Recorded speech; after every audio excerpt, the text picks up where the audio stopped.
جو ہے بیماری اور اسلام، اس عنوان کے تحت کچھ باتیں رکھنے کی کوشش کروں گا۔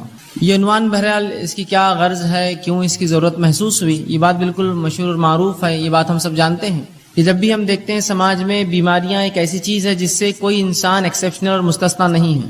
کوئی انسان یہ نہیں کہہ سکتا کہ جو ہے وہ بیمار نہیں ہوتا، اسے بیماری نہیں ہوئی، وہ کبھی بیمار نہ ہوا، یا اگر نہ ہوا ہے تو مستقبل میں آنے والے فیوچر میں وہ جو بیمار نہیں ہوگا۔ تو بیماریاں ایسی چیز ہے جو انسان سے ایسی لگی ہے کہ جیسی زندگی ہے ویسی بیماریاں ہیں۔ انسان پیدا ہوا تو بیماریاں، پیدا ہوا تو انفیکشنز، پیدا ہوا تو فلاں مسائل، پیدا ہوا تو فلاں، اور بیماریاں مطلب انسانی سماج، انسانی زندگی سے بالکل بہت گہرائی سے لگی ہوئی، اس سے مستثنا، اس سے ایکسیپشنل، اس سے بچ کر کسی کو چارہ انسان کو ہی نہیں کہ بیمار نہ ہو۔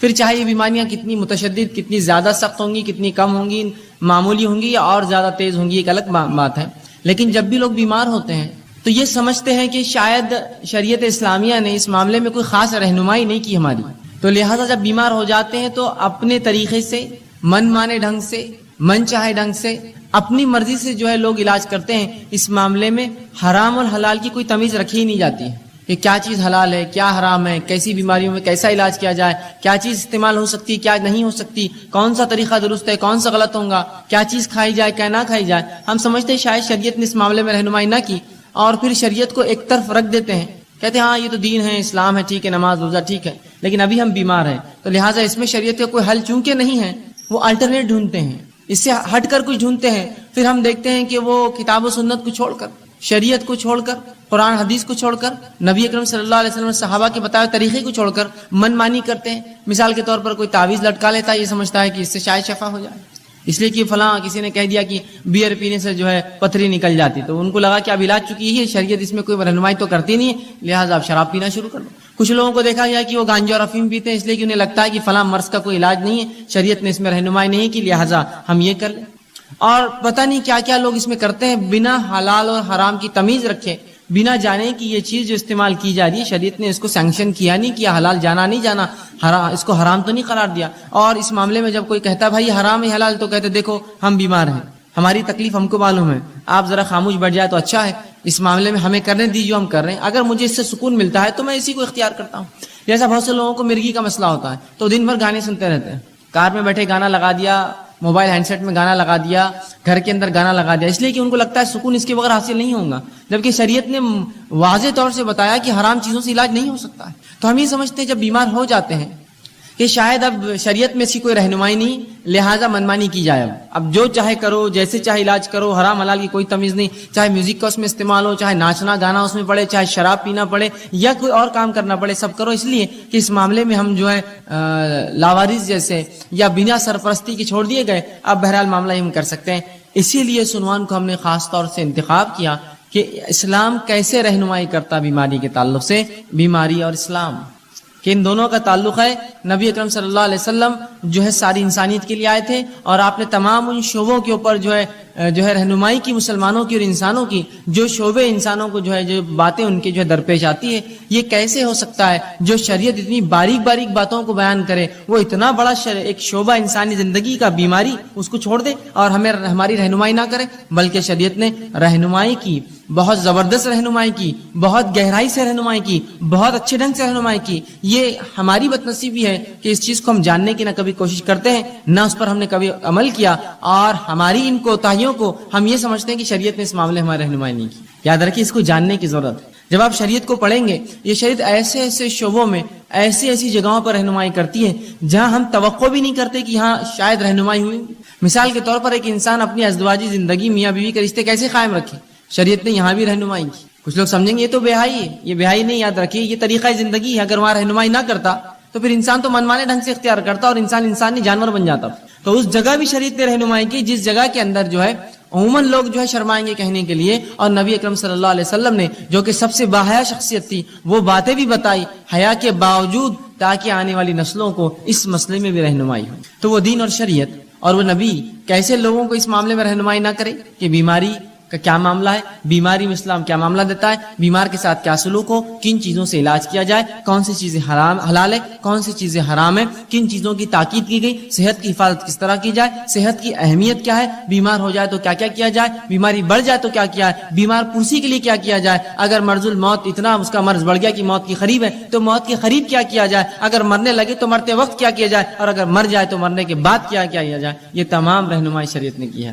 مکمل طور سے ہمارے بیماری سے لے کر علاج سے لے کر شفا یا غیر شفا کی حالت لے کر اور پھر موت اور پھر بالکل موت کے بعد کے تمام معاملات بتائے. میں انشاءاللہ عزیز آپ کو بیماری کے تعلق سے حلال و حرام چند باتیں، وہ چیزیں جن سے نبی اکرم صلی اللہ علیہ وسلم نے علاج کیا، اور وہ چند رہنمائی کی بیمار سے کیسے بیمار پرسی کرے، بیماری کا مومن کو کیا فائدہ ہوتا ہے، یہ تمام باتیں آج آپ کے سامنے رکھنے کی کوشش کروں گا. میں نے آپ کے سامنے جو ہے سورہ بنی اسرائیل سورہ نمبر 17 اس کی آیت نمبر 82 تلاوت کی. اللہ فرماتا ہے وَنُنَزِّلُ مِنَ الْقُرْآنِ مَا هُوَ شِفَاءٌ وَرَحْمَةٌ لِّلْمُؤْمِنِينَ، کہ ہم نے جو قرآن کو نازل کیا اس کے اندر جو ہے مومنوں کے لیے شفا اور رحمت ہے. وَلَا يَزِيدُ الظَّالِمِينَ إِلَّا خَسَارًا، اور ظالموں کو اس کے میں خسارے کے علاوہ، ظالموں کو اس سے نقصان کے علاوہ کچھ نہیں ملتا. مطلب یہ پتہ چلا کہ اللہ رب العزت نے جو قرآن نازل کیا اس میں شفا ہے، یاد رکھیے. اور شفا جسمانی، شفا نفسیاتی یا روحانی جس کو ہم کہتے ہیں، دونوں ہی شفا قرآن میں ہے. ایک آدمی جس پہ کوئی جن حاوی ہو یا مریض ہو کسی بیماری کا، ذہنی اعتبار سے آپ قرآن پڑھیے، آپ دیکھیں گے اس کو سکون و اطمینان ملتا ہے. تو یہ روحانی شفا بھی ہے. اسی طرح جسمانی شفا بھی ہے. بہت ساری بیماریوں میں نبی اکرم صلی اللہ علیہ وسلم نے قرآن کو پڑھنے کی تاکید کی. قرآن کے فضائل میں یہ تمام باتیں بہرحال آ سکتی ہے. آپ فضائل قرآن کے عنوان پر یہ باتیں جو ہے پڑھ سکتے ہیں، تحقیق کر سکتے ہیں. بہرحال آئیے، تو اللہ نے فرمایا کہ ہم نے اس قرآن کو نازل کیا جس کے اندر مومنوں کے لیے شفا ہے اور رحمت ہے، اور ظالموں کو اس کے اندر خسارہ ہے. ظالموں کے لیے تو قرآن نقصان ہے، اس لیے کہ اللہ کی کتاب مان کر اس کو نہیں پڑھتے، ان کے لیے ہدایت نہیں ہے اس کے اندر، لہٰذا وہ خسارہ اٹھاتے ہیں. ورنہ مومنین کے لیے تو شفا ہے اور رحمت ہے اس قرآن کے اندر. اور اسی مقصد کے تحت اللہ نے اس کو نازل کیا. وَنُنَزِّلُ، ہم نے اس کو نازل کیا یہ مقصد کے تحت کہ مومنوں کو شفا اور رحمت اس سے حاصل ہو، اور ظالموں کو اس سے نقصان کے سوا اور کچھ حاصل نہیں ہوتا. یاد رکھیے. اسی طرح نبی اکرم صلی اللہ علیہ وسلم کا ایک فرمان سنن ابن ماجہ کی ایک حدیث میں نے آپ کے سامنے تلاوت کی. اللہ کے رسول صلی اللہ علیہ وسلم فرمایا کہ اللہ رب العزت نے ایسی کوئی بیماری نہیں جس کو نازل کیا. اس حدیث سے پتہ چلتا ہے کہ بیماری اللہ کی طرف سے آتی ہے. رسول اللہ فرماتے ہیں ان اللہ لم ينزل، کیا ایسی کوئی بیماری نہیں ہے جس کو اللہ نے نازل کیا لیکن اس کی شفا، اس کی دوا بھی نازل کر دی، اس کا علاج بھی نازل کر دیا. شفان فتداؤ، تو لہٰذا تم دوا کرو، علاج کراؤ. تو یہاں اس حدیث میں نبی اکرم صلی اللہ علیہ وسلم وضاحت کر دی کہ ایسی کوئی بیماری نہیں ہے جس کو اللہ نے نازل کیا ہو. تو پتہ چلا بیماریاں آسمان سے آتی ہے، اللہ بیماریاں دیتا ہے لوگوں کو، لیکن اس کا علاج بھی اتارتا ہے ان بیماریوں کے ساتھ. فتداؤ، تو لہٰذا تم دوا کرو، علاج کرایا کرو. تو پتہ چلا علاج کرانا چاہیے. بیماری اللہ کی طرف سے، بیماری اللہ بہرحال مختلف، کبھی سزا کے طور پر، کبھی آزمائش کے طور پر لوگوں کو دیتا ہے، اور اس کے بعد ہمیں حکم یہ آیا، اس کی دوا اللہ نے اتاری ہے، لہٰذا تم اس کے لیے دوا کرو، اس کے لیے علاج کرو. تو اس حدیث میں ان لوگوں کے لیے بھی تاکید ہے جو سمجھتے ہیں کہ علاج کرانا درست نہیں، بس بیماری ہے تو بس توکل کرو، اللہ پر بھروسہ کرو اور بیماری کو سہتے رہو، بلکہ آپ علاج کرا سکتے ہیں. نبی اکرم صلی اللہ علیہ وسلم نے کہا دوا کرو، علاج کرواؤ بیماری کا. ٹھیک. اسی طرح ہم دیکھتے ہیں بیماری جو ہوتی ہے یہ صحت کا الٹ ہوتی ہے. انسانی جسم کی جو کیفیات ہوتی ہیں جس پہ انسان جیتا ہے جو سماج میں، وہ دو ہی کیفیات ہوتی ہے، ایک صحت مندی کی اور ایک بیماری والی کیفیت. اب یہ ہو سکتا ہے کہ صحت مند ایک انسان مکمل ہو یا بیمار ہو، اور بیمار چاہے کچھ فیصد ہو یا کچھ زیادہ ہو یا کچھ زیادہ ہو. مختلف بیماریاں ہوتی ہیں، جیسے مثال کے طور پر انسانی جلد پہ کچھ ہو جائے، بیماری ہے، لیکن انسان اس سے بہت زیادہ پریشان نہیں ہوتا، ایک زندگی گزار سکتا ہے. کبھی جسم کی کسی ایک اعضاء میں بیماری ہوتی ہے جس سے اس کو تکلیف ہوتی ہے، کبھی پورے جسم میں اس کو بیماری ہوتی ہے، یا کبھی جو ہوتا ہے کہ اس کا جسم اور جو ہے تمام اعضاء کے اندر بیماریاں ہوتی ہیں، مختلف بہرحال چیزیں ہوتی ہیں. تو اس چیز کو ہمیں سمجھنے کی ضرورت ہے کہ اللہ کے رسول نے علاج کرانے کا حکم دیا. ٹھیک. تو ہمیں جو ہے علاج کرانے کا حکم دیا، اور بیماریاں جو ہے یہ صحت کا، یاد رکھیے، الٹ، بیماریاں صحت کا الٹ ہوتی ہیں. تو اس چیز کو ہمیں سمجھنے کی ضرورت ہے کہ ایک انسان یا تو صحت مند ہوگا یا تو بیمار ہوگا، اس سے ہٹ کر کوئی تیسری اس کی حالت نہیں ہوتی، یا صحت مند اور بیماری کے بیچ میں تھوڑا زیادہ بیمار، یا کچھ صحت اور کچھ بیماری، یہ بہرحال ہو سکتا ہے. یاد رکھیے. تو ہمیں اس بات کو سمجھنے کی بہرحال یہ ضرورت ہے کہ انسانی سماج میں ہماری جو زندگیاں ہوتی ہیں اس کے دو ہی حالت، یا تو صحت مند یا تو انسان بیمار ہوتا ہے. اسی طرح صحت جو ہے یہ ایک بہت عظیم نعمت ہے اللہ رب العزت کی. یاد رکھیے، صحت ایک عظیم نعمت ہے، اس لیے کہ اس کے تعلق سے بار بار نبی اکرم صلی اللہ علیہ وسلم نے بیان کیا ہے. تو صحت کو ہم غنیمت جانیں، اس عظیم نعمت کا ہم جو ہے زبردست فائدہ اٹھائیں. آئیے، صحت کتنی عظیم نعمت اور دولت ہے. نبی اکرم صلی اللہ علیہ وسلم فرماتے ہیں، صحیح مسلم کی روایت، آپ نے فرمایا قوی مومن بہتر ہے اس مومن، اور اللہ کے نزدیک زیادہ محبوب ہے بنسبت اس کے جو کمزور مومن ہیں. قوی مومن جو جسمانی اعتبار سے طاقتور مومن ہے اللہ کے نزدیک زیادہ محبوب ہے بنسبت اس کے جو کمزور مومن ہے، حالانکہ خیر دونوں میں ہے، خیر دونوں مومن میں، اس لیے دونوں ایمان والے، لیکن جو طاقتور ایمان والا ہے وہ اللہ کے نزدیک بہتر ہے۔ سوال یہ ہے طاقتور ایمان والا اللہ کے نزدیک کیوں بہتر ہے؟ اس لیے بہتر ہے اللہ کے نزدیک ایک طاقتور، اس لیے کہ جب اس میں طاقت ہوتی ہے جسمانی اعتبار سے تو وہ ڈٹ کر نوافل ادا کرتا ہے، ڈٹ کر کماتا ہے تو ڈٹ کر زکوٰۃ ادا کرتا ہے، اللہ کے گھر کا حج کر سکتا ہے، اس لیے کہ صحت ہو تو پھر حج کریں گا، بیمار آدمی کے لیے بہت مشکل ہوتا ہے، اللہ کے گھر کے طواف اور عمرے کر سکتا ہے، اور بہت سارے فائدے یاد رکھیے ایسا شخص جو ہے اٹھا سکتا ہے۔ تو لہٰذا اس لیے فرمایا ایک قوی مومن اللہ کے نزدیک زیادہ محبوب ہے بنسبت کمزور مومن کے، حالانکہ خیر دونوں میں ہے، اچھائی دونوں میں ہے، برے کوئی بھی نہیں ہے، لیکن طاقتور مومن صحت مند مومن کو فوقیت حاصل ہے کمزور مومن پہ، یاد رکھیے۔ اسی طرح صحت کی اہمیت بتاتے ہوئے نبی اکرم صلی اللہ علیہ وسلم فرماتے ہیں، جامع ترمذی کی روایت ہے، اس حدیث کو اگر ہم سمجھ لیں تو انشاءاللہ عزیز بڑا فائدہ اٹھا سکتے ہیں اپنی صحت کا۔ آپ صلی اللہ علیہ وسلم فرماتے ہیں اور کہتے ہیں اللہ کی دو نعمتیں ایسی ہیں اللہ کی دو نعمتیں ایسی ہیں جس کا بہت سے لوگ فائدہ نہیں اٹھاتے۔ کیا فرما رہے نبی اکرم صلی اللہ علیہ وسلم؟ اللہ کی ایسی بہت ساری نعمتیں ہیں جن کا مومن فائدہ نہیں اٹھاتے، مطلب پتہ ہی چلا کہ اس کا فائدہ اٹھاؤ، اگر الگ انداز میں بولا ہے تو مانا ہی فائدہ اٹھاؤ۔ تو اللہ کی بالخصوص دو نعمتیں ایسی ہیں جس کا ہم لوگ جو ہے فائدہ کم اٹھاتے نہیں اٹھاتے، اور فرمایا پہلا صحت۔ دو چیزیں نعمتیں اللہ کی ایسی ہے جس کا لوگ فائدہ نہیں اٹھاتے، اور خطاب ہم مسلمانوں سے، پہلا صحت کا فائدہ اٹھانا چاہیے، اس لیے کہ دوسری کی روایت میں جامع ترمذی کی آپ نے فرمایا صحت کا فائدہ اٹھا لو اس سے پہلے کہ بیماری آ جائے، تو صحت کا فائدہ نہیں اٹھاتے آپ فرما رہے۔ دوسرا جو نعمت اللہ کی جس کو ہم ضائع کرتے ہیں وہ کیا ہے؟ آپ فرماتے ہیں دوسرا والفراغ اور خالی وقت۔ یہ دو نعمت اللہ کی عظیم نعمت ہے، ایک صحت اور خالی وقت، اور رسول اللہ فرماتے ہیں ان دو کا مومن فائدہ نہیں اٹھاتے۔ اور واقعی میں بات کتنی سچ ہے کہ جب اللہ ہمیں صحت دیتا ہے تو ہم کوئی کام نہیں کرتے ہیں، جب بیماری آتی تو ذکر و اذکار، صدقات، نوافل سب کا میں جوش جاگ جاتا ہے۔ جب صحت کی کیوں نہیں فائدہ اٹھایا؟ جب ذکر و اذکار کرتے، جب نمازیں پڑھتے، قیام کرتے، اہتمام کرتے، اس لیے کہ جب اللہ نے طاقت دی تھی۔ یا پھر جوانی تو چھوڑ دیتے ہیں، جوانی جب گزر جاتی ہے اور بڑھاپے میں پھر تمام اعمال کرنے کی کوشش کرتے جو جوانی کی عبادتیں تھیں۔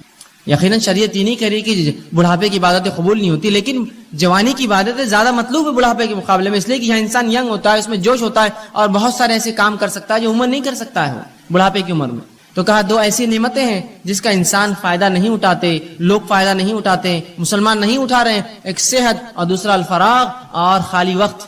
کتنی صحیح بات کہی۔ آج کتنا خالی وقت ہمارے نوجوانوں کے پاس ہے، لیکن کیا اس کا استعمال ہو رہا ہے؟ نہیں ہوتا ہے۔ کہاں ہوتا ہے؟ لوگ کہتے ہیں میں مصروف ہوں، لیکن مصروفیت کیا ہے؟ 2 گھنٹے 4 گھنٹے کہیں جا کے اور اس کے بعد خالی وقت بیٹھے ہیں، کبھی کھا رہے ہیں، کبھی کھیل رہے ہیں، کبھی بیٹھ رہے ہیں، کبھی چائے کی دکان پہ، کبھی حقوق پارلر کے اندر ہے، تو کبھی جم میں پڑے ہوئے، تو کبھی سوئمنگ پول پہ خالی وقت گنوا رہے ہیں، تو کبھی گھومنے پھرنے جا رہے ہیں۔ گویا اگر ایک انسان پورا 1 مہینہ اپنا شیڈیول نکالے، اپنا ٹائم ٹیبل بنائے، تو دیکھیں اس کے اندر سے میں سمجھتا ہوں بمشکل ہر روز 2 سے 3 گھنٹے ایسے جو واقعی میں۔ اسی طرح 5ویں چیز جو کرنا ہے رزق میں اضافے کے لیے وہ کیا ہے؟ کہ اللہ تعالیٰ کی راہ میں خرچ۔ اللہ تعالیٰ کی راہ میں خرچ، یہ کس کے لیے بول رہا ہوں؟ رزق میں اضافے کے لیے۔ آپ بولیں گے آپ تو خرچ کی بات کر رہے، کم ہو جا رہے ہیں یہاں تو۔ نہیں، یہ رول ہی ایسا، تھوڑا یہ اصول الگ ہے، تھوڑا سا اسلام کا اصول الگ ہے۔ 2 تو زیادہ ہوتا، جس کو ایک صاحب نے مجھے ایسے سمجھایا تھا، اچھی مثال دی تھی۔ انہوں نے کہا کہ جو ہے ایک ذات ہے جو دوسروں کو دیتی ہے، سمجھ لیجیے پانی کا مثال دی تھی انہوں نے، کہ ایک شخص ہے جو دوسروں کو پانی دیتا ہے۔ اب ہوتا یہ کہ ایک آدمی ہے جس کا ہاؤس ہے وہ فل دکھتا ہے، اور ایک آدمی جس نے اپنے ہاؤس میں 10 نل لگا دیے، تم بھی لے لو، تم بھی لے لو، تم بھی لے لو۔ تو جو پانی دینے والا ہے وہ کیا کرتا ہے؟ دیکھتا ہے اس کی ٹانکی خالی ہوتی ہے، تھوڑی بولتا ہے اس کو دیتے جاؤ، اس کی ٹانکی خالی ہوتی جاتی ہے، اور جس کی ٹانکی فل رہتی ہے چونکہ نل ایک ہی ہے خود کے لیے رکھتا ہے، تو وہ دینے والا بولتا ہے پانی ضرورت نہیں اس کو، اس کی خالص نہیں ہوتی، دینے کی کیا ضرورت ہے اس کو، ٹانکی میں نل نہیں ہے، نکالتا نہیں پانی، دینے کی بھی کیا ضرورت ہے، جو ہے وہ بھی خراب ہو جاتا ہے، پانی سڑ جاتا ہے اس کا، اور جو استعمال کرتا جاتا ہے اس کا پانی بھی۔ ایک آپ لوگ جو کھیتی باڑی سے یا کھیتی باڑی سے تعلق نہیں بھی ہے تو ایک عام ہے، وہ کنواں ہے، ارے بند مت رکھو، کنواں بند ہو گیا تو کیا ہوتا، پانی بہت زیادہ آتا، پھر ابلتا، بند ہو جاتا پانی آنا۔ بورنگ کو اگر خالی نہیں کرے، روز استعمال نہیں کرے تو پانی بند ہو جاتا نا۔ تو انکم کا ہی معاملہ اسلام میں ویسی ہے، وہ زیادہ جب تک نہیں ہوتی جب تک باہر نکلتا نہیں، ان جب تک زیادہ نہیں ہوگا جب تک آؤٹ زیادہ نہیں ہے آپ کا، سمجھ رہے؟ اور الحمدللہ یہ جتنے 10 نکات جو میں آپ کے سامنے رکھا ہوں، ہر نقطے پہ میرا ایک مکمل درس ہے، ہر نقطے کے اوپر جتنے اب تک یہاں پورے جو 10 لوں گا پوروں پہ کمپلیٹ لیکچر ہے، صلہ رحمی پوری تفصیلات، اللہ کی راہ میں خرچ، پچھلے رمضان ہم نے پہلا لیکچر لیا تھا، پوری تفصیلات، کیا اس کے فائدے۔ ابھی رزق کے تعلق سے دیکھ رہے ہیں تو جو ہے اللہ کی راہ میں خرچ کرنے سے مال بڑھتا ہے۔ خرچ کرنے کا معنی کیا ہے؟ میں سمجھتا ہوں زیادہ سمجھانے کی ضرورت نہیں۔ خرچ کرنے کا معنی یہ ہے کہ لوگوں کی، مسکین کی، مسافروں کی، سائلین کی، رشتہ داروں کی، مصیبت زداؤں کی، پریشان حال لوگوں کی، غریبوں کی، مانگنے والوں کی، مسافروں کی مدد کرنا مال کے ذریعے، اس کو کہتے ہیں خرچ. بہت سمپل ٹرم ہے، کو بہت زیادہ ایکسپلینیشن کی ضرورت نہیں. تو اللہ کی راہ میں خرچ کرنا یہ مال میں بڑھوتری زیادتی کا بہت بڑا ذریعہ، یاد رکھیے. اور خرچ کے باعث جو رزق بڑھتا ہے اس کے دلائل آئیے سورہ سبا سورہ نمبر 64 آیت نمبر 39 میں اللہ فرماتا ہے اور کہتا ہے وَمَا أَنفَقْتُم مِّن شَيْءٍ فَهُوَ يُخْلِفُهُ وَهُوَ خَيْرُ الرَّازِقِينَ، کہ تم جو کچھ خرچ کرو گے اللہ کی راہ میں اللہ ضرور اس کو پلٹا کر رہے گا تمہارے طرف، اور وہ خیر رزق دینے والا ہے. جو تم اللہ کی راہ میں خرچ کرو گے اللہ کیا کریں گا، اس کو واپس ریٹرن دیں گا، تم کو پلٹا کر دیں گا. یخلفہ، واپس پلٹائیں گا. اور جو خلاف کہتے ہیں الٹی سے، مطلب جدھر سے چیز آ رہی ہے اسی کی سمت میں چلنا، وہ اس کی مخالفت ہو جاتی ہے. سمجھ رہا، ایک چیز ایسی چل رہی دوسری ایسی آ جائے، وہ مخالفت. یخلفہ، اللہ پلٹانے والا ہے اگر تم اس کی راہ میں خرچ کرو گے. اللہ خیر الرازقین، اللہ خیر رزق دینے والا ہے. ٹھیک ہے. اسی طرح جو ہے ابن کثیر رحمہ اللہ اس کی تفسیر میں لکھتے ہیں اور کہتے ہیں تم جو بھی خرچ کرو گے اللہ دنیا اور آخرت میں اس کا بدلہ ضرور دیں گا. یہ معنی یخلفہ کا، دنیا اور آخرت میں دونوں میں اس کا بدلہ ملے گا. کس چیز کا؟ خرچ کرنے کا. اسی طرح جو ہے اور یہ یاد رکھیے اللہ کا وعدہ ہے. اور یاد رکھیے خرچ کرنا ایک بڑی اہم صفت ہے. اس سے انسان نے بہت اچھی خصائل، اچھی صفتیں، اچھی عادتیں پیدا ہوتی ہے. اس لیے کہ مال جمع کرنا انسان میں حسد، بغض، کینہ، تکبر، اسی طرح ظلم، زیادتی، اور جس سماج میں مال خرچ نہیں ہوتا وہاں خون خراب عام ہوتا ہے. اور جہاں مال دیا جاتا ہے، خرچ کیا جاتا ہے، وہاں محبت، الفت، ایک دوسرے کے ساتھ رہنا لوگ پسند کرتے ہیں، میل جول، یہ عام ہوتا ہے. یاد رکھیے. لیکن آج معاملہ یہ ہے چونکہ ہم ایک ایسے سماج میں رہتے ہیں جو لوٹ کھسوٹ اور بس جمع کرنے والا سماج ہے، دینے کا مزاج نہیں ہے، تو لہٰذا خرچ کرنے کے فائدے کبھی نظر بھی نہیں آتے. خرچ کرنے کے فائدے نظر بھی نہیں آتے. لیکن ایک بات یاد رکھیے، وہ قومیں جو خرچ کرتی ہے نا، ان کو کبھی دیکھیے ادھر خرچ کرتے ہیں اس سے زیادہ آ بھی جاتا ہے. جس نے خرچ کرنے کا مزاج بنا لیا، ادھر سے نکلا نہیں کہ ادھر ڈراپ آؤٹ نہیں ہوتا، ادھر ڈراپ ان شیور ہو جاتا ہے اس کا. یہ میں کہہ رہا ہوں نا، آپ آزما کے دیکھ لیجیے. بہت بار لوگ ہوتا ہے، چونکہ میں کہہ رہا ہوں ہم اس ماحول میں نہیں رہتے جہاں خرچ کرنے کی عادت ہے. ایگزامپل مثال لیجیے، اب حج کا موقع آئے گا، لوگ حج کو جاتے ہیں، بہت سارے لوگ بر صغیر سے ہندوستان سے جاتے ہیں. تو وہاں جانے کے بعد بہت سی بار یہ لوگ قصے بیان کرتے ہیں، ادھر میں بسکٹ لے کے آتا، ادھر چھتریاں فری ملتے تھے، ادھر ٹھنڈے کی بوٹلیں فری ملتی تھی، ادھر بریانی فری مل رہی تھی، میں نے کھا لیا، ادھر کھجور کی پیکٹ لا لیا، ادھر فلاں. تو ہماری عادت صرف جمع کرنے کی، تو وہاں بھی صرف کیا مل رہا وہ دیکھتے، لاکھ روپے خرچ جا کے کیا بسکٹ کہاں ملیں گے. اور یہ میں یہ نہیں کہہ رہا ہوں وہ لینا غلط ہے، میں یہ نہیں کہہ رہا ہوں وہ حرام ہے، میں یہ نہیں کہہ رہا ہوں وہ غلط، میں کہہ رہا ہوں ذہن جو بن گیا صرف لینے والا، دینے کا مزاج نہیں رہا. اور وہ قوم کا مزاج کیا مانو، دینے کا بن گیا. تو کبھی کبھار بیوقوف ہے گا، ایک بڑا ٹینک لا کے پورا وہ کنٹینر لا کے پوری چھتریاں بانٹ دیا اس نے حاجی کو. پاگل، اتنی کیا ضرورت تھی، ہر حاجی اپنی اپنی لا لیتا تھا. لیکن اس کو معلوم ادھر چھتریوں کا کنٹینر خالی ہوتا تو ادھر اللہ اس کو الگ ہی سائے دینا شروع کر دیتا. تو اس کو معلوم بانٹ رہا ہے، اس کو پتا ہے کہ یہاں کھلائے تو ادھر میرا اکاؤنٹ بھر جاتا، ادھر تو ادھر کھلا رہا ہے. سمجھ رہے آپ. تو چونکہ ڈراپ آؤٹ کا سسٹم ہے تو ڈراپ ان کے ساتھ سمجھ میں نہیں آتا ہوں. ایک مزاج بن گیا صرف لینے کا، صرف لینے کا. بہت افسوس کی بات ہے. اور یاد رکھیے انسان پیسوں سے امیر و غریب نہیں ہوتا، یہ بات کو ہمیشہ یاد رکھیں. انسان غنی دل سے ہوتا ہے، مال سے نہیں ہوتا ہے. کیوں؟ تو مالداروں کی، کچھ لوگوں کے، کچھ میں سب کو نہیں کر رہا، کچھ مالداروں کی حالت یہ ہے کہ بینک بیلنس تو ایسا ہے کہ اکاؤنٹ اور سی اے حساب کرتے کرتے پریشان ہے، لیکن اگر دوسرا آدمی والیٹ نکالو تو ارے اتنے پیسے، کروڑوں ہو کے اس کے پیسوں پہ نظر. ارے میرے بھائی تیرے پاس تو سی اے، وہ ٹھیک ہے لیکن اس کے مطلب اپنے اکاؤنٹ کو تو سنبھالنے کو سی اے لگے لیکن دوسرے کے روپیے بھی اس کی نظر ہے. اور جو دل سے غنی ہوتا ہے نا، جتنا ہے خرچ کر دیا بس ختم ہو گیا، اللہ نے اس کو دیا وہ کر رہا ہے، میرا دیا کر، مجھے کوئی پرواہ نہیں کون کیا کرتا ہے، اس کی نظر نہیں کسی. تو غنی انسان دل سے ہوتا ہے، مال سے نہیں ہوتا. یہ بات یاد رکھیں. مال سے انسان غنی مالدار نہیں ہوتا ہے. اصل غنا جو ہوتی نا، غنا نفس، وہ دل سے انسان غنی. تو بن جائیے دینے والے. اور جب دینے والا مزاج بنتا ہے نا تو آتا کیسا ہے وہ محسوس ہونا شروع ہو جاتا ہے. وہ ویسے نہیں ہوتا جب تک دیں گے نہیں. آپ نہیں یار پہلے کسی کا ایگزامپل دیکھ لیتے، آپ تم کتنا خرچ کرتے بھیا، آ رہا کہ نہیں آ رہا تمہارا، تو میں بھی ذرا پھر شروع کرتا. کر کے دیکھیے، سب بولیں گے آپ یار تو الگ ہی، یہ اصول ہی الگ ہے، یہ جب تک نکلتا نہیں تو آتا بھی نہیں ہے. اصول ہی ایسا ہے. اس کو آپ خرچ کرو. دنیا میں ہوتا ہے کھیتی کرو تو کھیت اچھا ہوتا ہے، کہ نہیں کھیتی مت کرو، کھیتی کرو تو کھیت خراب ہو جائے گا. وہ کرے تو اچھی ہوتی ہے. نہیں گاڑی زیادہ مت چلاؤ، ٹائر گھس جاتے نا اس کے. ارے چلیں گے تو اچھا، کھڑ رہیں گے تو جب بھی 2 مہینے میں خراب ہوتے کھڑی گاڑی کے، اور چلنے والی گاڑی کے 2-4 لاکھ چلتے کلومیٹر ہے نا، لیکن کھڑی گاڑی کے 2 مہینے میں کٹ جاتے ہیں ٹائر. کچھ اصول دنیا میں ہے نا ایسے. استعمال کرو، پیسہ نکالو تو پیسہ آتا ہے. یہ اصول ہے. خرچ کرنا یہ ہمیں سمجھ میں نہیں آتا، چونکہ شیطان بولتا خرچ مت کرو. خرچ کرے تو اصول کے حساب سے تو خرچ کرے تو کم ہو جا رہے. 10 تھے 5 دیتے تو کتنے بچے؟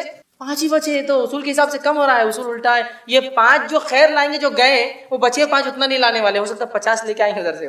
یہ رول یاد رکھیے، اس چیز کو سمجھیے. اور کیوں نہ ہو، صحیح مسلم کی روایت ہے، ابو ہریرہ رضی اللہ عنہ اس کے راوی حدیث کے آپ صلی اللہ علیہ وسلم فرمایا، کہا یا ابن آدم، اللہ فرماتا ہے، حدیث قدسی ہے، یا ابن آدم، اے آدم کی اولاد، انفق، تو خرچ کر، انفق علیک، میں تجھ پر خرچ کروں. اللہ فرما رہا ہے اے ابن آدم تو خرچ تو کر دیکھ، میں تجھ پر خرچ کروں گا۔ اب کون بول رہا ہے خرچ کرنے کا اور کون بول رہا ہے میں تجھ پر کروں گا؟ بتائیے۔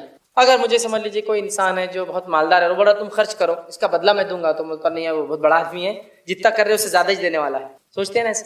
دنیا کا سب سے مالدار انسان آپ سے کہے خرچ کرو میں دوں گا، تو آپ بولیں گے یار یہ تو سب سے مالدار ہے، کچھ نہیں تو ایک چھوٹا موٹا بنگلہ پلاٹ تو ایک دے ہی دیتا ہے، ٹھیک، تو اس کے حساب سے خرچ ہو رہا ہے۔ اللہ کہہ رہا ہے یا ابن آدم، اے آدم کی اولاد، اے آدم کے بیٹو، اے آدم کے بچوں، اے انسانوں، انفق، خرچ کر جتنے تیرے پاس ہے، انفق علیک، میں تجھ پر خرچ کروں گا، میں تجھ پر خرچ کروں گا۔ اندازہ لگائیے اللہ تعالیٰ کہہ رہا ہے، تو ذرا کبھی آزما کے دیکھیے، ایسا اصول بنائیے دینے کا، پھر پتہ چلے گا آتا کیسا، ویسے نہیں سمجھ میں آئے گا کیسا آتا، چونکہ حساب کے سے کم ہو رہا ہے، 10 میں سے 5 گئے تو 5 کم آ رہا ہے حساب، لیکن برکت اور زیادتی کے اعتبار سے رول یہی ہے کہ اس کے بغیر دوسرے 50 آنے والے بھی نہیں ہیں آپ کے پاس۔ تو بہرحال اس چیز کو ہم سمجھ لیں۔ اسی طرح جو ہے صحیح بخاری کی روایت ہے، آپ فرماتے ہیں کہتے ہیں ہر دن جس پر لوگ صبح کرتے ہیں جو ہے 2 فرشتے اترتے ہیں، ایک دعا کرتا ہے اللہ خرچ کرنے والے کے مال میں اضافہ کر اور اسے بہترین بدلہ دے، اور دوسرا کہتا ہے اللہ ہلاک اور برباد کر دے اس کو جو مال کو خرچ نہیں کرتا اور جمع کر کے رکھتا ہے۔ 2 فرشتے آتے، ایک دعا دیتا ہے، دوسرا بددعا دیتا ہے۔ بحقی کی روایت ہے، ابو ہریرہ رضی اللہ عنہ فرماتے ہیں جو آپ صلی اللہ علیہ وسلم نے بلال رضی اللہ عنہ کو فرمایا اور کہا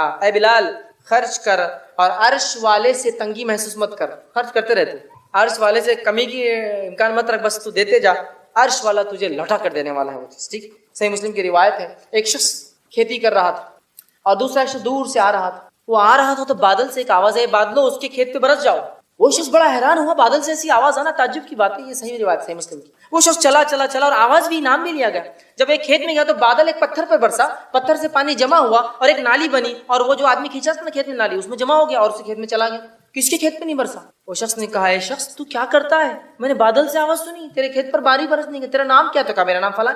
تو کہا تیرا نام تو میں نے آواز سنی بادل میں، تو کیا کرتا ہے مجھے بتا، یہ پانی اسپیشل برس رہا تیرے لیے اور کھیت میں آ رہا تیرے، کیا کرتا ہے؟ تو کہا جب تم نے سنی لیا ہے تو چلو میں بتا دیتا ہوں۔ تو کہا جب میں کھیتی کرتا ہوں تو کھیتی کے جو اناج آتا ہے 3 حصے کرتا ہوں، پہلا حصہ 1/3 33.33%، 1/3 ایک تہائی خرچ کر صدقہ کر دیتا ہوں، 1/3 اپنے لیے اٹھا کے رکھتا ہوں، ٹھیک ہے، اور 1/3 واپس ری انویسٹ بزنس میں ڈال دیتا ہوں، 1/3 اپنے ایکسپینسز کے لیے، 1/3 لوگوں میں صدقہ اور 1/3 واپس بزنس میں ری انویسٹمنٹ۔ تو جس کے نتیجے میں اللہ تعالیٰ میرے لیے اسپیشل بارش برساتا ہے یہ والی۔ میں کہوں گا جو انسان خرچ کرتا ہے نا، 1000 دکانیں رہن دیجئے، سیم برانڈز بیچنے دیجئے، لوگ ایسے ڈھونڈ کر آتے اسی خریدنا ہے، اسی خریدنا ہے، یہ آدمی اسی لینا ہے، حالانکہ 1000 دکانیں سیم چیزیں بک رہی ہے، ہو سکتا ہے کہیں پرائز آپ سے بھی زیادہ ہو، مطلب آپ کم میں نہیں بیچ رہے ہو، آپ زیادہ ہے، پھر بھی لوگ ڈھونڈ کر آتے ہیں، اس لیے کہ رزق دینے والی ذات اللہ کی ہے۔ وہ انسان خرچ کرتا ہے تو اللہ نے راستہ ایسا بنا نا بادل سے برسا کر اس کے لیے بنائے گا اس چیز کو۔ چھٹی چیز، ٹھیک ہے، اسی طرح 9ویں چیز گناہوں کے اثرات یہ ہوتے ہیں رزق سے محرومی۔ رزق سے محرومی، رزق سمجھتے نا، رزق سے مراد انکم، رزق سے مراد اولاد، رزق سے مراد کھیتی اور باڑی، رزق سے مراد مال اور غلہ، جانور وغیرہ جو آپ پالتے ہیں سب رزق میں انکلوڈ ہو، ٹھیک ہے۔ ہر وہ سورس جس سے آپ کو بینیفٹ ہو سکتا ہے اور رزق میں کاؤنٹ ہو سکتا ہے۔ روزی روٹی جس کو عام زبان میں کہیں، روزی روٹی تو ہمیشہ روٹی نہیں ہوتا، انکم کی وجہ سے جو چیزیں آتی ہیں، تو رزق میں جو ہے اللہ تعالیٰ محرومی کر دیتا ہے، اور جو ہے وہ کتنا بھی کمائے مطمئن نہیں ہوتا، یا پھر اس سے اللہ تعالیٰ اس کا رزق دور کر دیتا ہے، کم کر دیتا ہے، ٹھیک۔ جیسے کہ نبی اکرم صلی اللہ علیہ وسلم فرماتے ہیں، ابن ماجہ کی روایت ہے، اور آدمی کو اس کے کسی گناہ کی وجہ سے رزق سے محروم کر دیا جاتا ہے۔ حدیث کا ایک جملہ ہے، ایک حصہ ہے، آدمی کو اس کے کسی عمل کی وجہ سے رزق سے محروم کر دیا جاتا ہے، آدمی کو اس کے کسی عمل کی وجہ سے رزق سے محروم کر دیتا ہے اللہ تعالیٰ، تو رزق سے محرومی کا ذریعہ بنتا ہے۔ اور کیوں نہ ہو، مثال دیتا ہوں، ایک غریب آدمی ہے، آپ نے سوچا اس کو میں کچھ صدقہ دیتا ہوں، کیا دیتا ہوں؟ صدقہ۔ اب آپ اس غریب آدمی کو صدقہ دینے نکلے، اس کے گھر پر گئے، گھر پر دستک دینے والے تھے تو اندر سے کیا آواز آئی؟ گانے بجانے کی آواز آئی۔ گانے بجانے کی آواز سنتے ہی آپ کیا کر رہے؟ پیسے واپس لے کے چلے جا رہے ہیں، اس کو کیوں دوں، یہ تو حرام کاریوں میں لگا ہوا ہے، گانا بجانا سن رہا ہے، اس کو کیوں دوں میں، چلے جا رہے۔ ہوا نہیں ہوا، اس کا رزق اس سے دور چلا گیا، اس کے ایک معصیت اور گناہ کی وجہ سے۔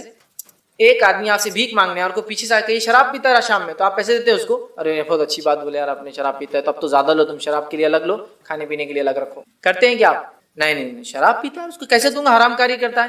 تو جب بندہ یہ سوچ کر دیتا نہیں ہے کہ دوسرا انسان حرام کاری کر رہا ہے تو میں دوں، تو رب اس کو کیسے دیں گا جب وہ معصیت اور گناہ کرے؟ رب بھی نہیں دیتا۔ تو اللہ تعالیٰ محروم کر دیتا ہے لوگوں کو رزق سے، اس کا رزق اس سے دور چلا جاتا ہے، صرف اور صرف اس کے اس گناہ کی وجہ سے کہ وہ کیا کر رہا ہے، گناہ کرتا ہے۔ اور میں نے مثال بھی دی کہ جیسے آپ کسی کو صدقہ دینے جائے اور اس نے کوئی گناہ میں ملوث آپ اس کو پائے، گناہ میں شامل پائے، وہ کوئی گناہ کر رہا ہو تو آپ وہ اس سے پیسہ نہیں دیتے، دور ہٹ جاتے ہیں، پیچھے ہٹ جاتے ہیں۔ اسی طرح اللہ تعالیٰ بھی رزق کو کم کر دیتا ہے جب دیکھتا ہے کہ بندہ کنٹینیوسلی بالکل گناہ کر رہا ہے، ڈٹ کر گناہ کر رہا ہے، توبہ نہیں کرتا ہے، معافی نہیں مانگتا ہے اور کرتا چلا جا رہا ہے، زندگی میں کوئی سٹاپ نہیں لگ رہا ہے اس کے، تو اللہ رب العزت اس کی روزی کو کم کر دیتا ہے۔ آج سب کچھ ہونے کے بعد بھی پریشان ہے، یا علماء لکھتے ہیں اگر آپ سب کچھ کوشش کرنے کے بعد بھی یہ دیکھتے ہیں کہ آپ ترقی نہیں کر رہے تو کہیں نہ کہیں آپ گناہ کر رہے ہیں، اس گناہ سے سخت اللہ سے توبہ کیجیے، معافی مانگیے، نیکی کی طرف بڑھیے، اس لیے کہ گناہوں کی وجہ سے اللہ رزق میں کمی کر دیتا ہے۔ بھائی نے ایک اچھا سوال کیا کہ اللہ تعالیٰ نے تو رزق انسان کا لکھ دیا،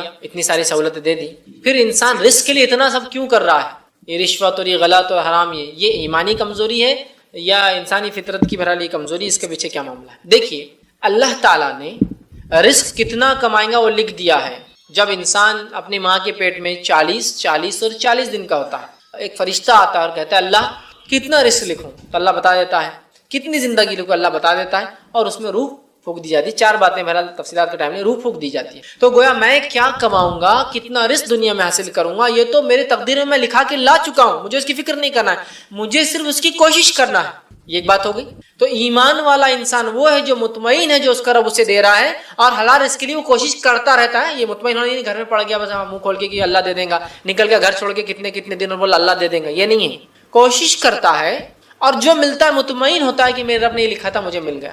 لیکن ساتھ ہی ساتھ اللہ نے ہمیں ایسی فطرت پر پیدا کیا ہے کہ ہم زیادہ سے زیادہ رزق کمانا چاہتے ہیں، یہ ہماری فطرت کا پارٹ ہے، حصہ ہے، یاد رکھیے۔ یہ اس اللہ نے ہمارے اس کا جیسے اللہ رب العزت نے قرآن میں اس کے تعلق سے بیان کیا کہ اللہ نے کچھ چیزوں کی محبتیں ہمارے دل میں ڈال دی گئی ہے، جیسے کہ حب الشہوات من النساء، عورتوں کی محبت، شادیاں کرنے کی، بیوی ہونا اس کا، والقناطیر، اور جو ہے خزانہ مطلب مال و دولت کی، اور اچھے اچھے گھوڑوں کی، اور سونے کی، اور چاندی کی، یہ فطرت میں ہمارے پارٹ آف آور نیچر ہے۔ تو یہ ہے، یہ پارٹ آف نیچر کیوں ہمارا کہ ہم زیادہ رزق کمانا چاہتے ہیں؟ یہ آزمائش ہے اللہ کی طرف سے، ملنا تو اتنا ہی ہے جتنا لکھا گیا ہے، فطرت میں ڈال دی گئی کہ جو ہے اس کو حاصل کرو۔ اب اللہ آزماتا ہے، حاصل حلال سے کرتا ہے حرام سے، کتنا ملنا ہے طے ہے۔ ایک اور حدیث میں آپ نے فرمایا انسان کتنا کمائے گا اس کی تقدیر میں لکھا جا چکا ہے، حلال سے کمائے یا حرام